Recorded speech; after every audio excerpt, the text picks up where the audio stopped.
let's do another example of graphing. We'll do example 1b here. And in this one, I will graph a cosine function. Let's graph y equals 0.75 times the cosine of 3 theta. Now, similar process as before. Like I had mentioned, we're not doing any vertical translations up or down. So that means our midline is y equals 0. And that's a nice thing to know. In our amplitude, we're looking at that vertical stretch. Our amplitude is 0.75 here. The period is the hardest part to figure out, hardest part to identify. The period, we take 2 pi divided by the number that's in front of our angle, divided by 3.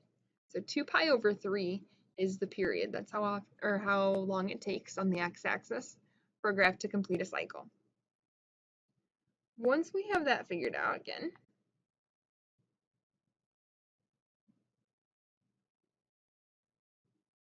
start off with our x and our y-axis.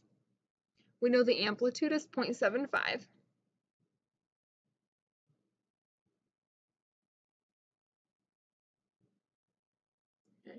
And as you're probably noticing, this is kind of more of a sketch, I guess. I'm not necessarily marking each value on the y-axis, just kind of saying where the highest point and the lowest point would be. Period is 2 pi over 3. So by the time we get all the way over here, our function will have completed a full cycle.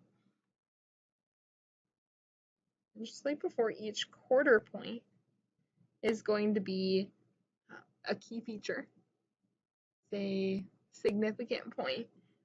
So we want to divide our graph into the 4 chunks. To figure out what these labels should be, we took the period times 1/4. And when we do that, we get 2 pi over 12,